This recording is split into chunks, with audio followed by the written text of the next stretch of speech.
Welcome to Women Abiding in Joy. Thank you for joining my channel today.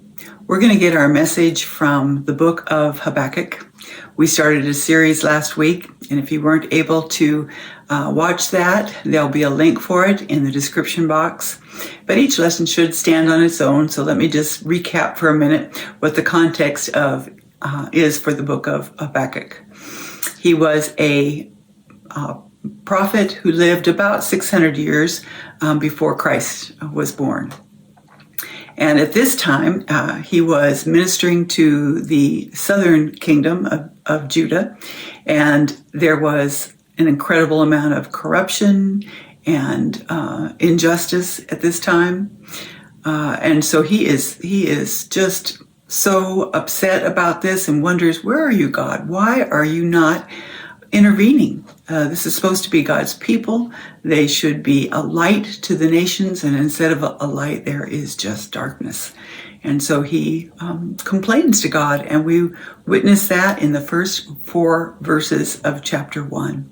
And the conclusion we came to is that God has broad shoulders, and he doesn't mind when we don't understand what's going on if we go to him and give him our anxieties and talk to him, recognizing that he sees what we don't see. He has a perspective that we don't have. And so he doesn't mind when we come to him with our complaints. But let's look now at God's response to Habakkuk's complaints. So we'll start in chapter 1 and verse 5. And God says, "Look among the nations and see, for I am doing a work in your days that you would not believe if told." You may have heard that verse or seen it on a coffee mug or some kind of a plaque or something, because it's a verse it's often used that way to encourage Christians that God is doing a good work in your life, and everything will be okay. You'll be prosperous and everything will be okay. And that is not the context of this verse. Sentiment is true as far as spiritually.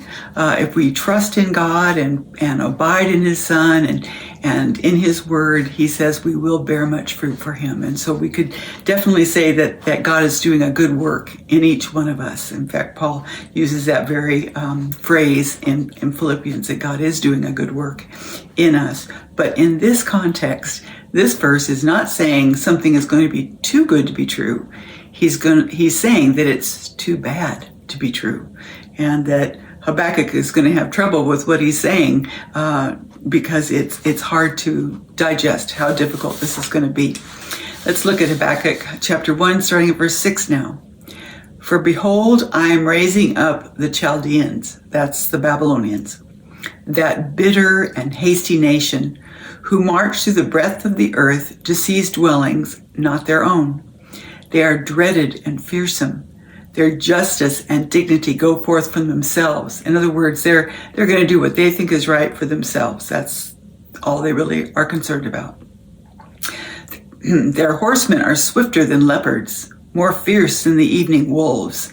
An evening wolf would be a wolf that's hungry. All day he's gone without food, and he's pretty fixated on killing his prey at this time.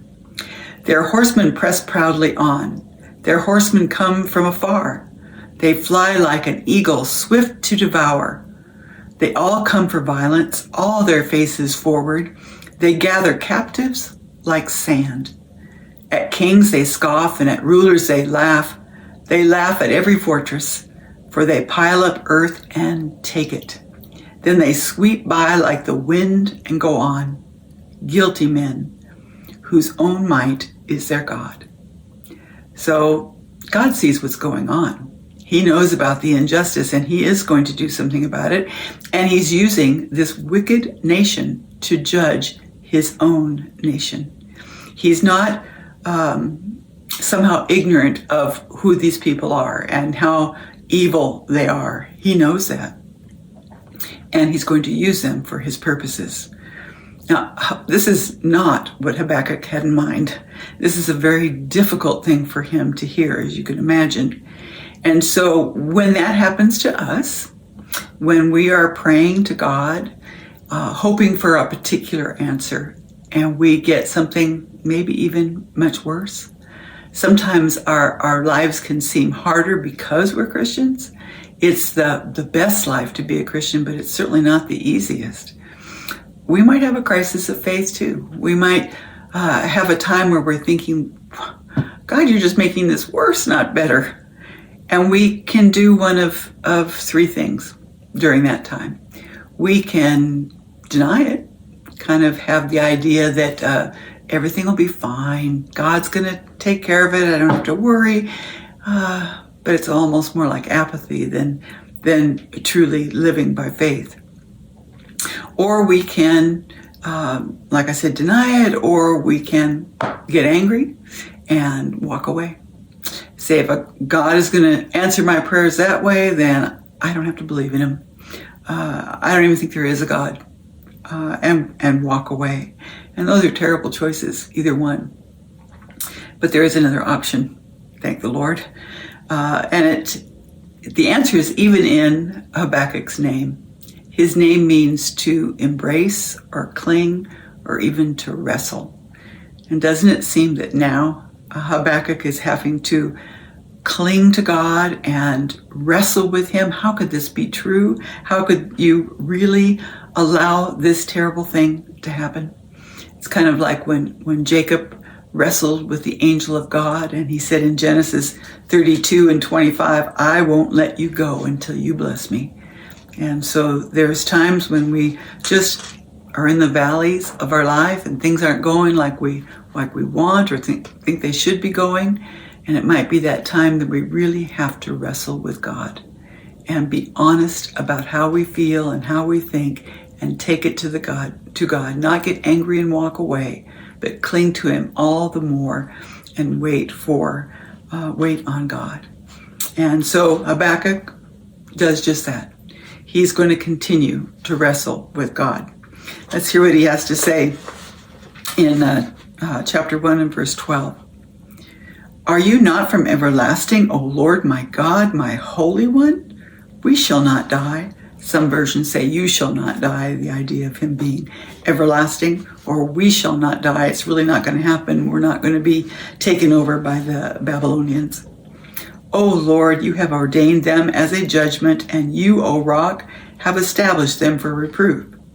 You who are purer eyes than to see evil and cannot look at wrong, why do you idly look at traitors and remain silent when the wicked swallows up the man more righteous than he? Habakkuk is struggling. Am I hearing this right? Really? You're going to send up the Babylonian army against us? In fact, you say you're causing it to happen. You're raising them up against us. And then Habakkuk thinks he needs to explain more to God. And so he says, starting in verse 14, you make mankind like the fish of the sea, like crawling things that have no rulers. Is that really what you want to do? Do you want to make your people like fish of the sea that could be taken with a net and have no ruler to protect them? Are you really going to take that protection away from us? He brings all of them with a hook. He drags them out with his net. He gathers them in his dragnet, so he rejoices and is glad. Therefore he sacrifices to his net and makes his offerings to his dragnet, for by them he lives in luxury and his food is rich. Is he then to keep on emptying his net and mercilessly killing nations forever? Really, God, is that what you really want to do? You want to please these barbarians who are so brutal and want to come in and just destroy us, make us like fish of the sea that can just be dragged in by a net without mercy? Do you really want to do that? But I love chapter 2, verse 1. I think this gives us a real picture of the heart of Habakkuk. He says, I will stand at my watchpost and station myself on the tower, and I will look out to say what he will say to me and what I will answer concerning my complaint. So he's going to watch out. He's going to look. He's going to not push this aside and pretend like it's not happening. He's not going to get mad and walk away. he's going to continue to look for direction from his God. The New King James Version and the New American Standard make it a little clearer to see what Habakkuk's true position before God is at this time, his true posture before the Lord, because it adds, what I will answer when I am corrected. I think one says reprimanded. So he's wrestling with God, and he's willing to hear what he needs to hear. He's willing to be corrected because he appreciates that he doesn't know everything. He doesn't have the vision that God does. He can't see the end from the beginning like our great God can. And so he cares enough to wrestle with God to figure out just what is going to please God. You know, we could think that we're pleasing God by just being spiritual lazy sometimes, just having apathy about the things that we see and hear. And God is not pleased with that. When we're in a valley, when things aren't going the way that we want, being honest about our feelings and our thinking in that situation and wrestling with God can actually help us get to a deeper level of intimacy with God. The book of Hebrews talks, the writer is writing to those Christians who were being persecuted greatly for their faith. And instead of helping them grow up, he says that they were getting dull in their hearing. Instead of becoming more like the people God wanted them to be, they were stymied in their growth and still being like children.